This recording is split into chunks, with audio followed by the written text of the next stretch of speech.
여러분, 심한 근시를 가지고 있는 어린 아이들이 요즘에 참 많다고 그러더라고요. 환경적인 요인도 있고 스마트폰 때문이기도 하겠죠. 그런데 대부분의 아이들이요, 안경을 쓰고 심한 근시를 겪고 있음에도 불구하고 그렇게 불편함을 호소하지 않는다고 합니다. 왜냐면은 너무 어릴 때 흐릿해짐을 경험해 버렸기 때문에 그냥 그런 줄 알고 불편함 없이 지내더라는 거예요. 그러다가 어느 날 안과에 가고 자세하게 검사를 하고 또 안경이 도수가 안 맞음을 또 발견하고 또 다시 재조정해서 시야를 교정하면 이렇게 밝았나라고 느낀다고 해요. 그래서 엄마, 나무님이 보여요. 엄마, 이렇게 선명한지 몰랐어요 라고 하는 일이 종종 일어난대요. 몇 해 전에 인서가 잠시 한국에 방문했을 때 그래도 워낙 눈이 안 좋아서 안경을 두껍게 끼고 다녔는데 라식 수술을 했습니다. 라식 수술을 하고 일주일, 2주일 지나고 나서 저에게 하는 이야기가 뭐냐면, 아빠, 아침에 딱 눈을 떴을 때 천장이 보이는 게 너무 신기해요. 더듬더듬 안경을 찾지 않아도 되는 게 너무 신기하고, 눈 떠서 내가 이렇게 주변을 볼 수 있다는 게 너무 신기해요. 그냥 늘 흐릿하게 불편함 없이 살았던 아이가 이제 그 선명함을 보니 다시 되돌아갈 수는 없는 거죠. 처음부터 그냥 흐릿했기 때문에 그게 당연한 줄 알고 살았고, 선명한 걸 한 번도 경험해 본 적이 없기 때문에 선명함에 대한 사모함이 없었던 모양새들입니다. 이런 생각을 좀 해봅니다. 우리의 신앙생활에도 이와 같은 일이 있지는 않을까. 10년 신앙생활을 하고 20년 신앙생활을 하고 내가 하나님의 말씀을 읽고 말씀을 들어도 하나님이 늘 희미해요. 하나님이라는 이야기는 들어서 살아계신 것 같기도 하고, 믿어야 구원받는다고 하니까 믿는다고는 하지만 복음이 희미하고요, 하나님의 일하심이 희미하고요, 예수 그리스도의 십자가의 사랑이 어렴풋하고요, 무언가 선명하지 않아요.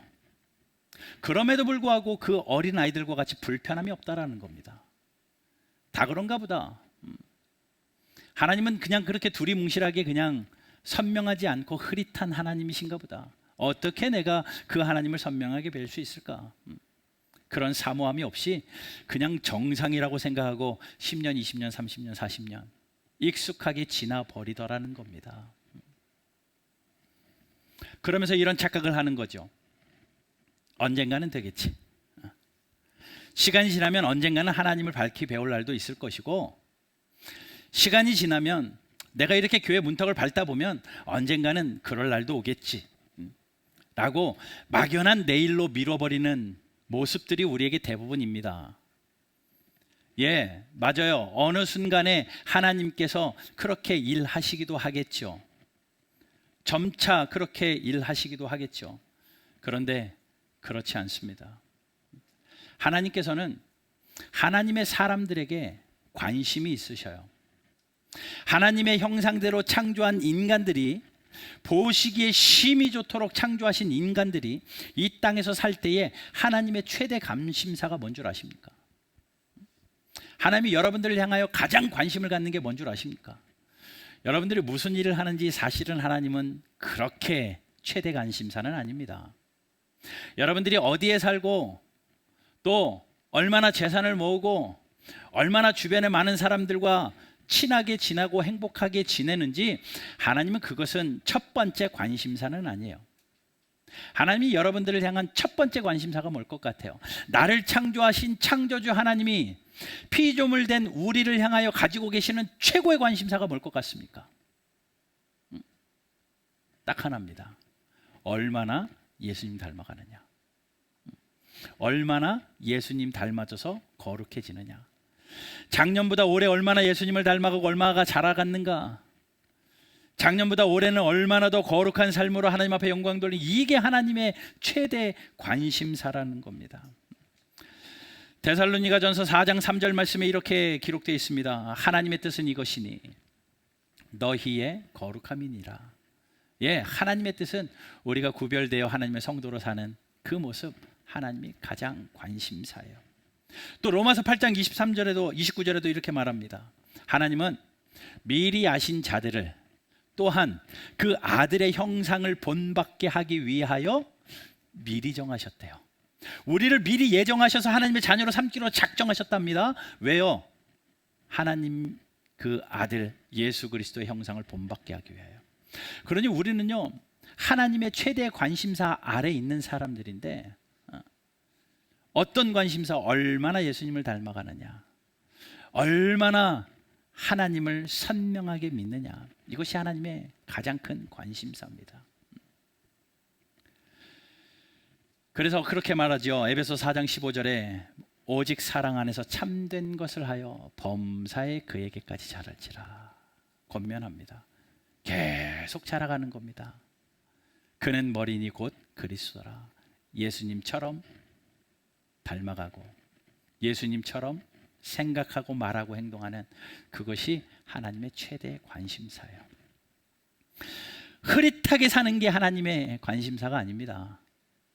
밋밋하게 미지근하게 살아가는 것이 아니라 신앙생활을 하더라도 똑부러지게 점점 선명한 하나님을 배웠고 선명하게 살아가는 것, 하나님의 관심사예요. 오늘 본문을 보게 되면 하나님이 그 관심을 가졌던 한 사람이 나옵니다. 물론 오늘 본문 18장은 출애굽기의 이야기이기 때문에 출애굽기 전체의 내용이요, 주인공이 어떻게 보면 모세입니다. 모세가 나고 자란 이야기, 왕궁에서 자란 이야기, 또 광야에서 하나님의 부름을 받는 이야기, 애굽의 백성들을 이끌고 출애굽한 이야기, 가나안을 향하여 가는 광야의 생활 이야기, 그것이 출애굽기의 내용인데요. 그러다 보니 늘 이야기의 중심에는 모세가 있었습니다. 그런데 하나님께서 오늘 이 18장 본문에서는 하나님이 유독 관심을 가지고 지켜보는 한 사람이 등장하는데 그 사람의 이름이 이드로입니다. 모세의 장인이었습니다. 왜 그가 오늘 본문에서는 유독히 주인공이느냐? 성경을 가만히 읽어보면 주어가 이드로예요. 이드로가 계속 대여섯 번 반복하면서 이드로를 주인공으로 하나님께서 그 무대 위에 세우십니다. 이드로에 대한 관심은 뭐겠습니까? 하나님이 가지고 계셨던 인생을 향한 최대의 관심사, 얼마나 하나님을 알아가고 얼마나 예수님을 닮아가느냐, 이것이 하나님의 관심이었기 때문에 이드로에 대한 하나님의 유일한 관심도 그가 얼마나 하나님을 알아가느냐. 사실 이드로는요, 하나님을 모르는 사람이 아니었습니다. 이미도 이전에 모세를 만나고 하나님을 들어서 알았던 사람입니다. 하나님을 어렴풋하게 알았던 사람입니다. 세월이 지나고 또 신앙의 연수가 지나도 여전히 희미한 하나님을 가지고 신앙생활 하던 사람, 그것이 당연한 줄 알고 언젠가는 되겠지라고 물음표만 가지고 있었던 사람, 그 사람이 이드로입니다. 어쩌면 우리와도 비슷합니다. 그런데 하나님이 그 사람을 그냥 그대로 두지 않고 관심을 가진 그에게 하나님께서 그를 흐릿한 하나님을 선명하게 바꿔주시는 결정적인 사건이 오늘 본문에 나와요. 그 결정적인 이드로의 고백이 11절이잖아요. 11절에 이렇게 말합니다. 이드로가 이르되 여호와를 내가 이제 내가 알았도다 라고 말합니다. 이제 내가 알았도다. 이전에는 잘 몰랐다는 거죠. 이전에는 흐릿했는데 이제 내가 알았도다 라고 이드로가 고백하기 시작을 합니다. 이드로의 믿음의 상태는요, 하나님을 알긴 알았어요. 그런데 희미하게 알고 있었습니다. 어렴풋하게 알고 있었습니다. 근데 오늘의 이 사건이 하나님을 선명하게 만나게 되고 선명하게 배우는 그러한 결정적인 사건이에요. 여러분, 오늘 이 본문의 이야기가 오늘 우리의 삶으로 이어져서 저와 여러분들의 삶에도 이 이드로에게 있었던 이 놀라운 역사, 내가 이제 어렴풋이 알던 하나님, 흐릿하게 알았던 하나님, 그 하나님을 내가 이제 선명하게 알았습니다 라고 하는 그 고백의 역사가 저와 여러분들의 삶 가운데도 있게 되기를 주님의 이름으로 축원합니다. 하나님이 그걸 원하셔요. 미지근하게 사는 것, 희미하게 사는 게 아니라 화끈하고 뜨겁고 선명하게 살기를 하나님이 원하셔요. 그러면 하나님이 이드로에게 그 관심을 가지고 계셨던 하나님이 무엇을 준비해 놓으셨느냐? 이드로의 선명함을 회복시키시기 위하여 하나님은 하나님 편에서 한 사람을 먼저 준비시켜 놓으셨습니다. 그 사람이 누구냐? 바로 모세입니다. 하나님은 모세를 준비시켜 놓으셨어요. 모세를 어떻게 준비시키셨습니까? 이드로와 헤어진 다음에 이드로는 미디안 광야에 그냥 내버려져 있었지만 하나님께서는 모세와 함께 애굽으로 향합니다. 하나님이 모세를 호렙산으로 부르셔서 하나님을 대면하게 하죠. 또 하나님의 명령을 듣습니다. 그리고 10가지 재앙을 통하여 하나님은 살아계신 하나님이라는 것을 두 눈으로 똑똑히 목도하게 됩니다. 그리고 백성들을 이끌고 출애굽하여서 홍해 앞에서 하나님의 일하심을 똑똑하게 보는 홍해가 갈라지는 그 사건을 경험합니다. 구름 기둥, 불 기둥으로 인도하는 하나님도 보고 아침마다 하늘에서 만나가 쏟아져 내리는 것도 두 눈으로 똑똑히 보면서 모세는요 하나님을 선명하게, 더욱더 선명하게 나의 삶에 가까이에서 나에게 일하시는 하나님으로 모세는 경험하기 시작을 합니다.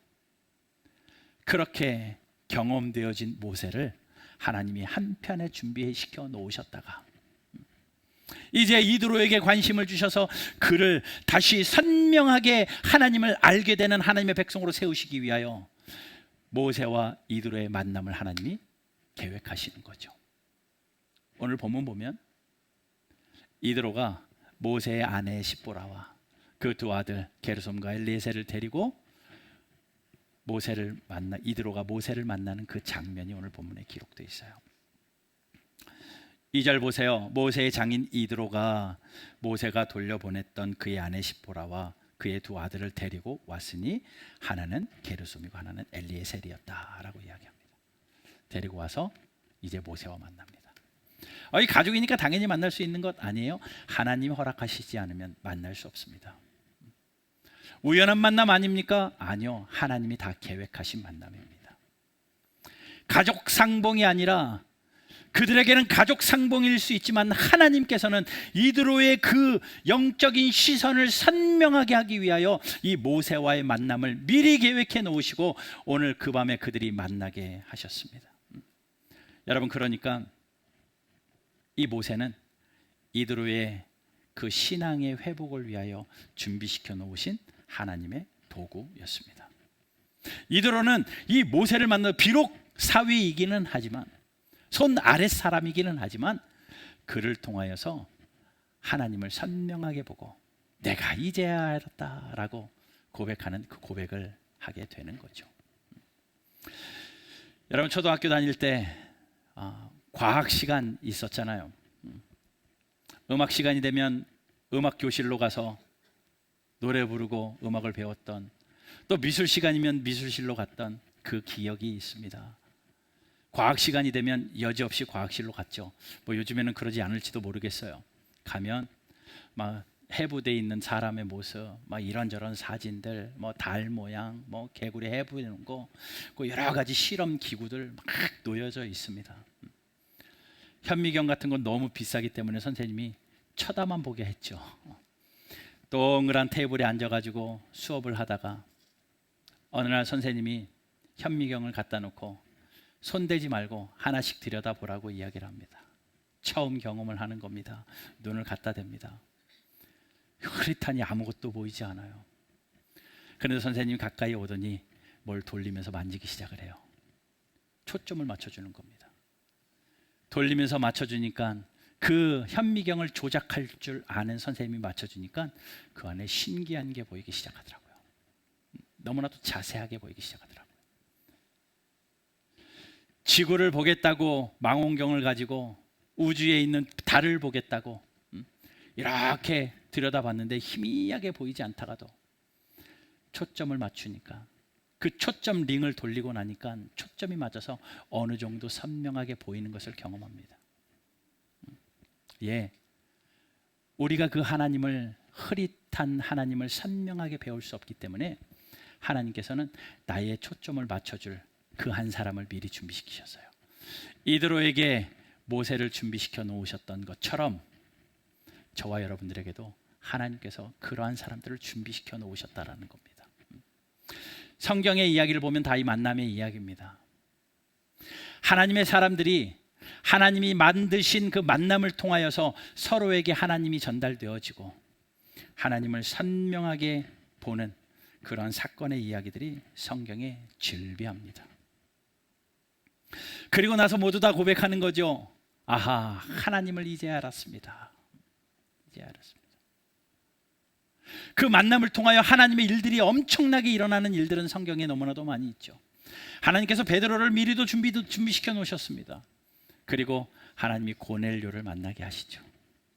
기도하는 가운데 고넬료를 만나서 그들에게 신앙의 은혜가 넘겨지니 이방 선교가 시작되어지고, 하나님께서 하나님의 사람들을 만나게 하시더니 하나님의 일들이 땅끝까지 이르러지는 그런 놀라운 역사를 이루시는 것을 봐요. 또 한 사람을 세우시기 위하여 하나님께서 그 한 사람을 보내시는 일들도 참 많이 있습니다. 하나님께서 사르밧 과부에게 엘리야를 보내십니다. 엘리야가 한 과부를 찾아가서 그에게 살아계신 하나님을 보여주고 하나님을 증거하기 시작합니다. 그랬더니 그 과부가 이렇게 고백합니다. 열왕기상 17장 24절입니다. 같이 읽어봅시다. 시작. 여인이 엘리야에게 이르되 내가 이제야 당신은 하나님의 사람이요. 다음 장 시작. 당신의 입에 있는 여호와의 말씀이 진실한 줄 아노라 하니라. 그 만남을 통해서 그 사르밧 과부가 뭐라고 고백합니까?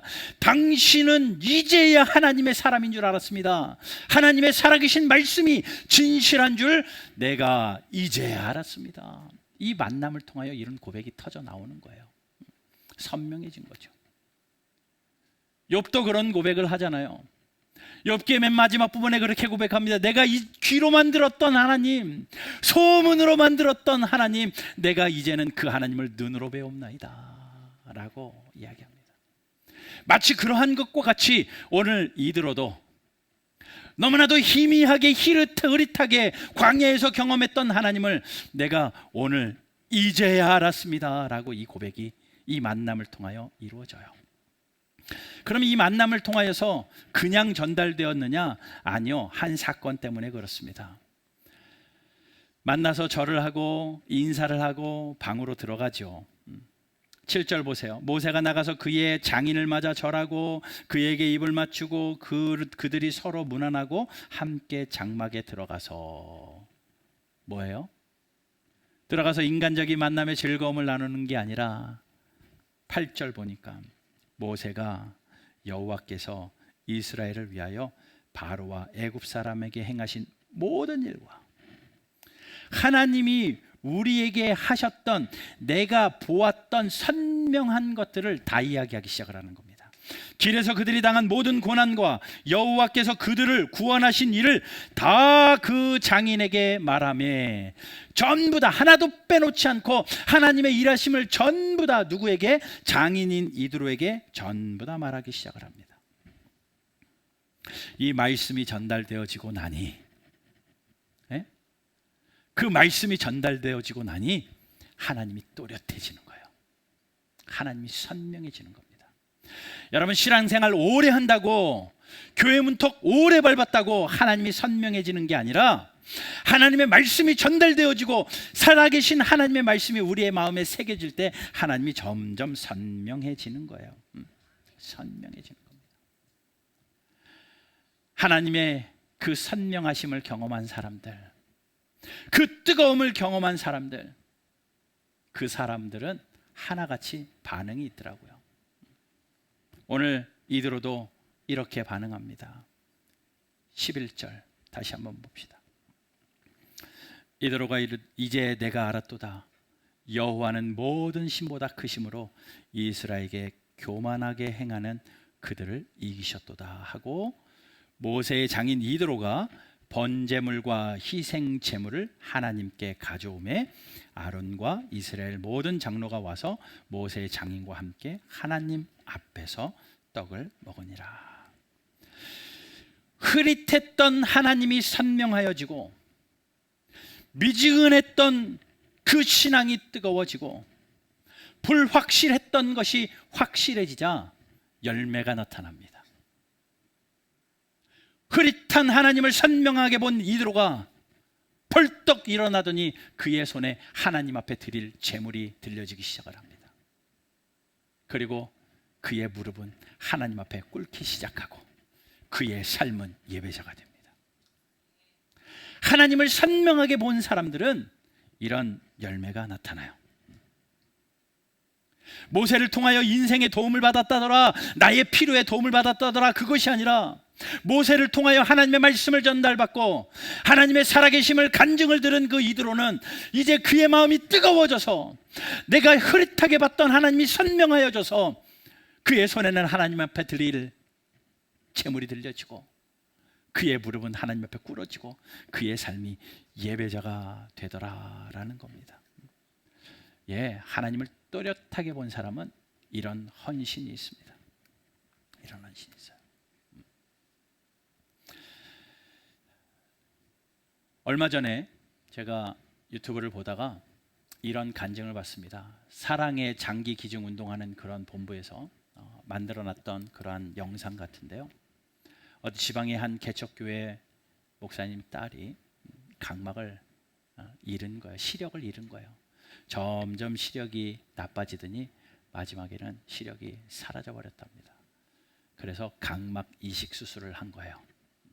누군가가 기증을 했고 또 기증하신 분은 세상을 떠났고 또 기증받은 그 젊은 여자 청년은 시력이 회복되어서 다시 또렷한 세상을 보기 시작을 한 겁니다. 또렷한 세상을 보니까 지금까지 희미했던 세상과는 전부 다르게 새 삶이 펼쳐진 거예요. 그래서 그냥 좋아라 산 게 아니라 나에게 이 각막을 주신 분, 그분은 이미 세상을 떠났지만 그의 가족들을 찾고 싶은 마음이 들어서 그들에게 찾아서 감사를 하고 무엇보다 그런 고백을 했다라고 합니다.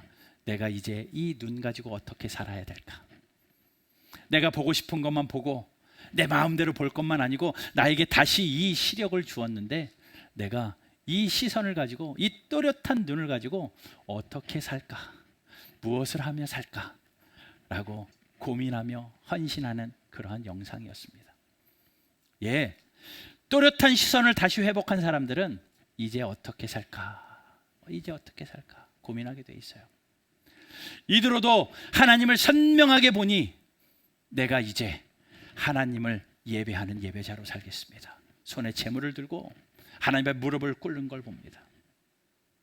엠마오로 가는 제자들, 부활하신 예수님이 쫓아가서 그들에게 말씀을 풀어 가르쳐 주시잖아요. 그 제자들이 뭐라고 이야기합니까? 사라지신 예수님 앞에 그들이 서로 이야기합니다. 아까 그분이 우리에게 말씀을 풀어 주실 때 우리 마음이 뜨겁지 않더냐? 예, 마음이 뜨거워진 사람들은 그냥 마음이 뜨거운 채로 끝나는 것이 아니라 발길을 돌려서 사명자의 자리로 다시 가더라는 겁니다. 마음이 뜨거워지니까. 하나님을 선명하게 본 사람들은 그냥 선명하게 본 것으로 끝난 게 아니라 하나님 앞에 자신의 삶을 드리기 시작해요. 믿음을 드리기 시작합니다. 여러분, 이게 오늘 본문의 이야기입니다. 하나님은 이드로에게 관심이 있으셨고 그러기에 모세를 준비시켜 놓으셨고 희미한 시선을 가지고 있었던 이드로에게 선명한 하나님을 보여주시기 위하여 모세와 이드로를 만나게 하셨고 그날 밤에 모세는 이드로에게 하나님의 살아계심을 낱낱이 전하게 되었고 그 말씀을 들은 이드로는 하나님을 내가 이제 선명하게 보았습니다 라고 고백한 후에 제물을 들고 하나님 앞에 예배자로 섰더라. 이것이 오늘 본문의 이야기예요. 그럼 이 본문의 이야기가 오늘을 살아가는 나와 무슨 상관이냐고요. 이드로가 그렇다더라, 모세가 그렇다더라, 그냥 성경에 있는 이야기로 읽어 넘어가 버리면 이 말씀은 하나도 살아서 운동력 있는 말씀이 아니지만 오늘 나의 삶으로 이 말씀을 끌어와서 여러분들의 삶의 말씀으로 받는다면 이 말씀은 살아서 운동력 있는 하나님의 말씀인 줄로 믿습니다. 자, 첫 번째, 여러분들의 삶을 위하여 하나님께서 모세같이 준비시켜 놓은 사람이 있습니다. 하나님의 최고의 관심사는 여러분들이 하나님을 선명하게 알아가는 거예요. 하나님이 여러분들을 향한 최고의 관심사는 어디 가서 뭐 먹고 사느냐 관심이 아니라 얼마나 예수님을 닮아가느냐예요. 그러기에 그 일들을 이루시기에 우리는 흐릿하게 믿으면서 적당히 시간 지나다 보면 되겠지라고 생각하지만, 하나님께서는 우리의 시선을 선명하게 바꾸시기 위하여 모세와 같이 준비시켜 놓은 사람을 여러분 주변에 두셨다라는 겁니다. 반드시 있습니다. 아내일 수도 있어요. 남편일 수도 있습니다. 손 아래 사람일 수도 있습니다. 자식일 수도 있습니다. 여러분 교회에서 만나는 성도일 수도 있고요, 구역에서 만나는 사람들일 수도 있고요, 목회자일 수도 있습니다. 누가 될지는 모르지만 그 사람이 나에게 툭툭 던져주는 그 살아계신 하나님의 말씀 한 구절이 나를 하나님 앞에 끌고 가요. 선명하게 말든다라는 겁니다. 그런 여러분 주변에 있는 사람들 하나님이 보내주신 줄 알고 소중히 여기시기를 주님의 이름으로 축원합니다. 주변에 있는 사람들 이용만 하려고 하지 마십시오. 이 사람을 이용하고 저 사람을 이러려고 하지 말고 그 사람을 통하여 하나님이 나를 어떻게 선명한 하나님을 보여주시려고 하느냐, 그런 눈을 열어서 옆을 보는 그런 시선이 있게 되기를 주님의 이름으로 축원합니다. 그 사람을 통하여 하나님이 나의 흐릿한 시선을 선명하게 만들어요. 여러분들이 알고 있는 흐릿한 하나님이 다가 아니라니까요. 그 흐릿한 하나님을 선명한 하나님으로 배웁게 하시기 위하여 오늘도 여러분 주변에 있는 사람들을 통하여 하나님의 말씀이 전달되게 합니다. 부디 그 만남들을 통하여서 여러분들의 입술에 내 가슴이 뜨거워졌습니다. 내가 이제야 하나님을 알았습니다. 귀로만 듣던 하나님을 이제는 눈으로 배우는 것 같습니다. 이런 믿음의 고백이 여러분들의 입술 가운데도 터져나오게 되기를 주님의 이름으로 축원합니다. 그리고 그 뜨거움이 생기거들랑 거기서 멈추지 마십시오. 하나님 앞에 무릎 꿇으세요. 하나님 앞에 예배자로 서시라는 겁니다. 이들은 손에 재물을 들고 하나님 앞에 무릎을 꿇고 예배자로 섰습니다. 우리가 하나님을 선명하게 보는 순간순간마다 하나님 앞에 나의 시간을 더 드리고 나의 정성을 더 드리고 그렇게 하나님 앞에 헌신하는 저와 여러분들 되시기를 주 예수 그리스도의 이름으로 축원합니다. 그런 여러분 만나는 사람마다 적당히 만나고 헤어지고 세상 일들만 아직 얘기하지 마시고 서로 하나님의 말씀이 나누어지고 하나님의 말씀이 전달되어져서 서로가 서로에게 밝은 하나님을 배웁게 하는 그런 축복의 통로들 되시기를 주님의 이름으로 축원합니다. 자, 그러니 첫 번째는 내 주변에 있는 사람들이 나를 그렇게 선명하게 하실 하나님의 도구다라는 겁니다. 두 번째는 내가 모세와 같은 역할도 있어요. 내가 하나님을 선명하게 배웠다면 거기서 끝이 아닙니다. 내가 누군가에게 흐릿한 하나님을 선명하게 가르쳐줘야 할 책임이 나에게 있습니다. 그러니 여러분들이 아는 하나님을 자녀에게 전해주십시오. 여러분들이 아는 하나님을 아내와 남편에게 전해주십시오. 여러분이 아는 하나님을 친구들에게, 직장 동료에게, 이웃들에게 전해주십시오. 모세와 같이 그렇게 전달하면 하나님께서 나를 통하여 그 사람을 또 하나님을 선명하게 배우게 하는 그런 축복의 통로로 삼으신다라는 거예요.